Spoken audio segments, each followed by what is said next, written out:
Hey guys, ഇന്ന് നമുക്ക് easy ആയിട്ട് ഒരു പ്ലാന്റിൻ്റെ ഫാമിലി എങ്ങനെ കണ്ടെത്താമെന്ന് പഠിച്ചാലോ. ആദ്യം പ്ലാന്റിനെ കാണിച്ചു തരാം. അത് നിങ്ങൾ ആദ്യം ഐഡൻറ്റിഫൈ ചെയ്യാം.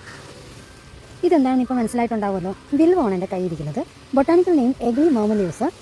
എൻ്റെ ഫാമിലി റൂട്ടേസി. അതെങ്ങനെ റൂട്ടേസി ആണെന്ന് പെട്ടെന്ന് മനസ്സിലായി എന്ന് ചോദിച്ചാൽ ചിലപ്പോൾ പറയുമായിരിക്കും എന്തോ ഗാലറി നോക്കി പെട്ടെന്ന് പഠിച്ചു, നേരത്തെ പഠിച്ചു വെച്ചിട്ടുള്ളത് കൊണ്ടായിരിക്കും അത് പറയുന്നത്. പക്ഷേ അങ്ങനെയല്ല.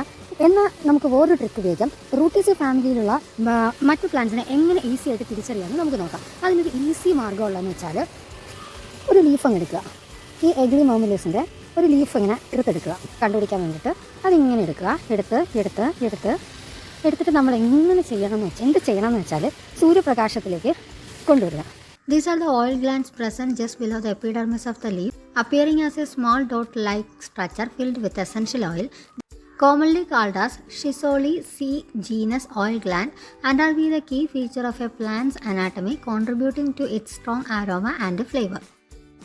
അപ്പോൾ നമ്മൾ വിൽവത്തിൻ്റെ നോക്കി. ഇനി അടുത്തതായിട്ട് നോക്കാൻ പോകുന്നത് ഈ ഒരു ലീഫ് റൂട്ടേസിയ ഫാമിലിയിലുള്ളതാണോ അല്ലയോ എന്നാണ്. ഇത് നമ്മുടെ സ്വീറ്റ് നീം അഥവാ കറിവേപ്പില എന്ന് പറയുന്ന ഒന്നാണ്. അപ്പോൾ ഇതിൻ്റെ ഫാമിലി റൂട്ടേസിയ ആണോ എന്ന് എങ്ങനെ നോക്കാം. നേരത്തെ കാണിച്ചതുപോലെ സൂര്യപ്രകാശത്തിൽ നേരെ വെക്കുക. അത്ര ക്ലിയർ ആവുന്നില്ല.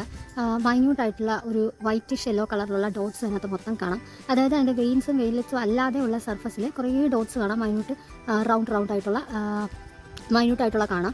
ഇതാണ് നമ്മൾ റൂട്ടേസിയ ഫാമിലി ഐഡൻറ്റിഫൈ ചെയ്യാനുള്ള ഏറ്റവും വലിയ ഫീച്ചർ. അപ്പോൾ ഈ രണ്ട് പ്ലാന്റ്സിൻ്റെയും ഫാമിലി ഐഡൻറ്റിഫൈ ചെയ്യാനും അതിൻ്റെ ആക്റ്റീവ് കമ്പോണൻസ് എവിടെയാണ് ഇരിക്കുന്നതെന്നും മനസ്സിലായി കാണുമല്ലോ. അപ്പോൾ അടുത്ത ട്രിക്കുമായിട്ട് പിന്നൊരിക്കൽ കാണാം. Tata, bye bye.